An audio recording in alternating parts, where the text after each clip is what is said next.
retro gamers, thank you for joining me for another pickups video. I'm Ant Harper from Retrogamescollector.com, and it's been a while. Been about 2 months since I last did a video for you, mainly because of work commitments, family commitments, etc, etc, just getting in the way of all my retro stuff. So well, here I am again. First up, I've got a bunch of stuff from my mate Dana Meddings. This guy is basically a car boot master. If there was a martial art in car booting, this guy would be master. He seems to spot stuff from miles away, and he gets all sorts of really cool stuff from car boots, stuff I've not been able to get for years, so I'll just go to him for stuff now. He's local to me, and he's only about 5 minutes drive away, and he gets all sorts of cool stuff, and I just basically he gives me a heads up on what he's got, and I go around and get it. So gives me a good price on it all. So here's first thing, a multi-tap for the PC Engine. That's in white, so it matches my PC Engine, which is quite cool. It doesn't really matter, but it's nice to have all matching stuff, isn't it? So, and that cleaned up quite nicely. It was proper filthy when he gave it me, but it's cleaned up lovely. You'll be glad to see that.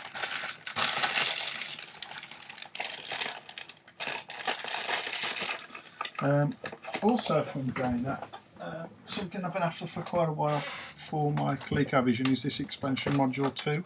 I've got the expansion module 1, and I've also got the other expansion module, which isn't actually called expansion module, it's just called the 2600 converter, I think. So I've got the full set now. I've got expansion module 1, which is the roller controller. I've got expansion module 2, which is this one, and the Atari converter. So I'm a happy bunny. I've got everything for my ColecoVision now. I've just got the games to get there. I've got plenty of those, but I haven't got them all by any means.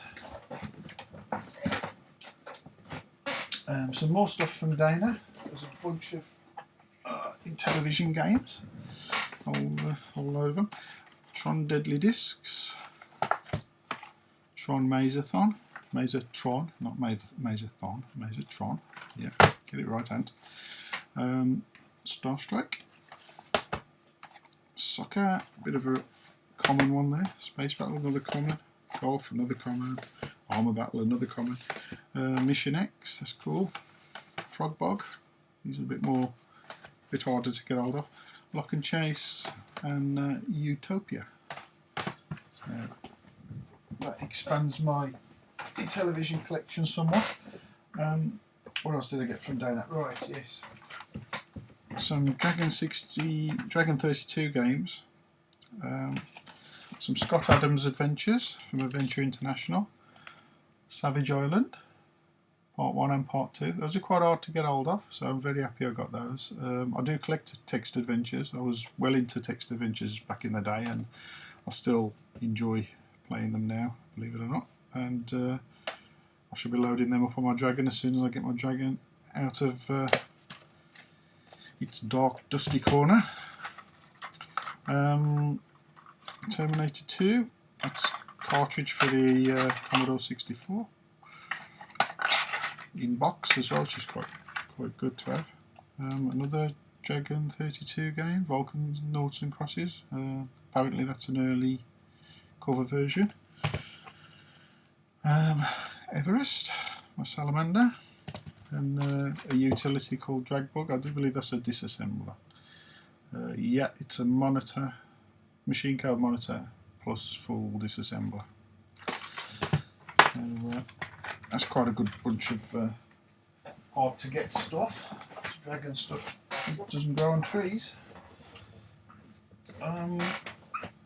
What else is there to show you? A couple of things I've got from some Facebook groups I'm a member of. I bought those two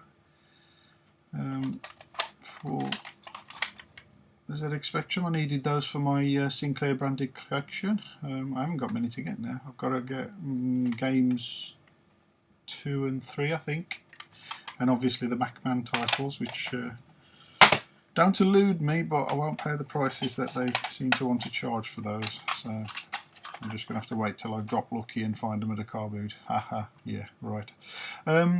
So a couple of Lothlorien, because I collect Lothlorien titles. Those are 2 of the harder ones to get, Beatlemania and Billy Bong. I'm going to get those off a Facebook group again, so grateful to the folks that sold me those for good money.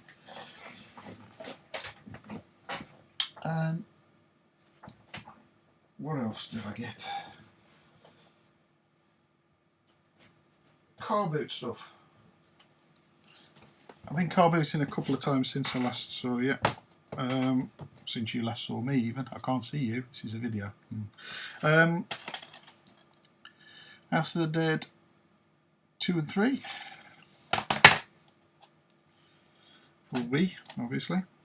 Battle Engine Aquila for PlayStation 2. World War II Tank Battles. Beyond Good and Evil. The Mark of Kree.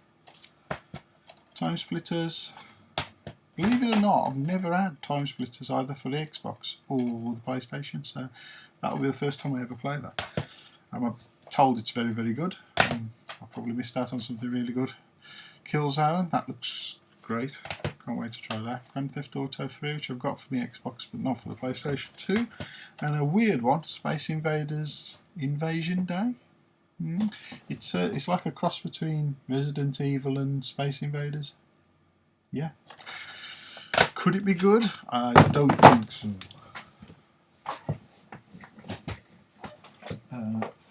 Car Booty, PlayStation 1 monitor, which is quite a nice little thing to have. That'll be useful because we've got a camper van, and that'll be good for me or kids to play on when we go out camping, because that comes with like a 12-volt lead as well, so you can just plug it into your cigarette lighter socket thing in your camper van and play it on the go. So that'd be quite a good thing to have. I also got this from the car boot. I've got Flashback 3 a while ago from the car boot, and I've got this since. This is the Flashback 4, which has got 75 games, and it's got wireless controllers on this, which is quite good. So I might give that a go. And it comes with, it actually says limited edition poster inside. It's actually got the limited edition poster, so that's quite good. A nice Asteroids poster there. That might go up in the man cave. You can get it back in the truck. Stuff it, I'll do it later. Right, what next? Okay, Darkriver Gaming. Links to anything that I mention here will be down below, so check them out. Darkriver Gaming sent me this Xbox, original Xbox, for review on Retrogamescollector.com, which I'll be doing shortly. It's not just any old Xbox, it's a modded Xbox with coin ops on it, so look out for the review. I'll post all the links down below, and when the review becomes available that will show up below as well, but just check out Retrogamescollector.com, and I should have the review up shortly. What else have I got? Oh yeah, just forgive me fumbling around on the floor, I had nowhere else to put all this stuff. A nice skeleton Commodore 64C. This was a Kickstarter I backed a while ago from a chap called Dallas Moore in the States. He found the moulds, the original moulds for the Commodore 64C, and started producing cases.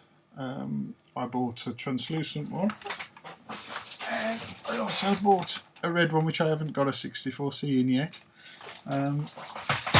This translucent one will be well, I'm going to get a bunch of there's another Kickstarter, was it Kickstarter or Indiegogo?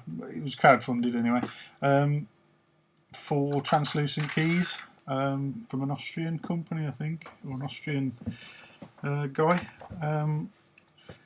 and I've backed that, so when they come through I'll have translucent keys on this translucent Commodore, so it'll be a full skeleton Commodore 64C, which I think you'll agree looks quite smart. I'm really pleased with that. So never been a big fan of the 64C, so anything to take away the beige and make them look cool is good in my books, and I think that looks pretty damn cool. Love it, love it, love it, love it. What else? What else? What else? What else? What else? What else? Right. A box of bits. No, not just any old box of bits. This has got some ROM chips in it. Ooh, ROM chips, yeah. You might be asking, yeah, so what?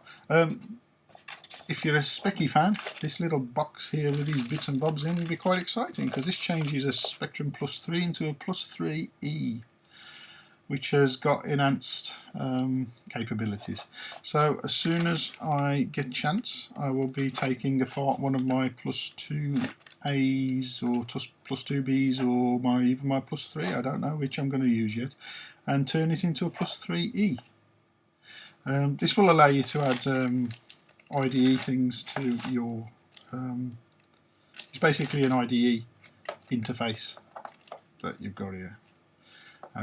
So you can add hard disks and other storage media to your Plus 3. In this instance it comes with a compact flash adapter, so I can use these compact flash cards to which basically mimic hard drives inside the Plus 3, which is quite cool. So I better keep all the Spectrum software on there ready to load. I might do a separate article on that when I've done it, just to highlight just how good or not it is. I've heard good things about Plus 3E, so I will be looking forward to doing that. What else have we got? What else have we got? Oh, charity shop bargains. Red Steel for the Wii. Prisoner of War for PlayStation 2 and Seek and Destroy PlayStation 2. Got those yesterday from the local charity shop. Something I bought from one of the Facebook groups, a speech synthesizer for the VIC-20. I love speech synthesizers on old computers. I don't know what I like about it particularly, but I've always had a thing about it from when I was a kid, so I'm trying to get speech synthesizers for almost every machine that I can. So they did do them for most of the old 8-bit 8-bit computers, so there's another one to the collection. Be quite fun to hear the VIC-20 speak to me. A little bit of something from one of the guys from Retro Collective Europe.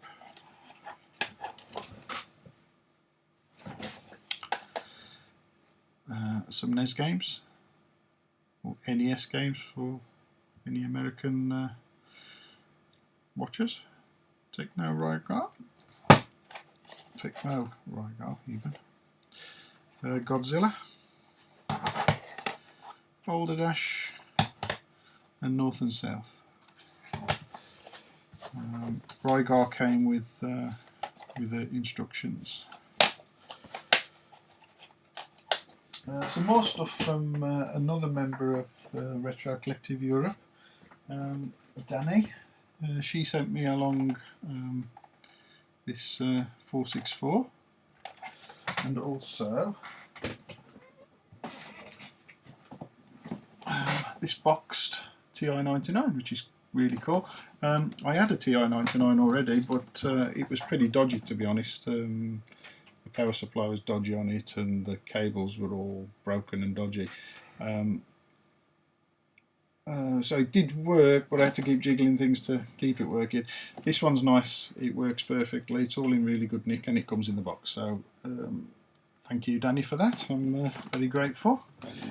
Lovely addition to the collection. What else? There's got to be something else. Is there anything else? Oh yeah. Another book from Fusion Retro Books. The Story of US Gold.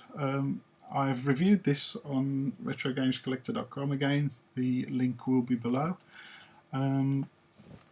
Very good book. Sorry about the wobbling, I'm leaning on a wobbly table. It basically goes into the history of US Gold, as you would think with the title, The Story of US Gold. But it's much more than that. It goes so in depth into the history. It is just an amazing read. It is fun, basically, and a bit of an eye-opener, to be honest, and to just how these software houses ran back in the day.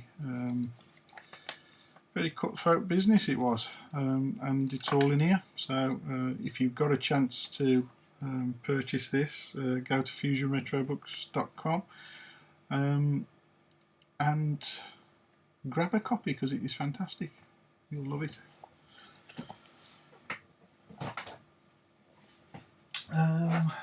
Yeah, one more thing before I leave you guys.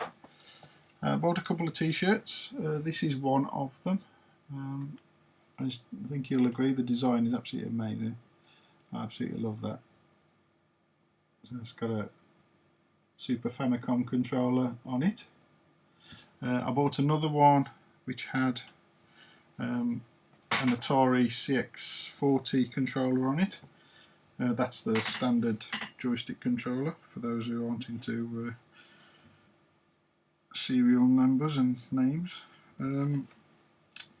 So I think that's about it. That wraps it up. A nice t-shirt for me to wear, and I'll see you guys soon, hopefully, in another video. I'll try not to leave it 2 months next time. Until then, keep it retro.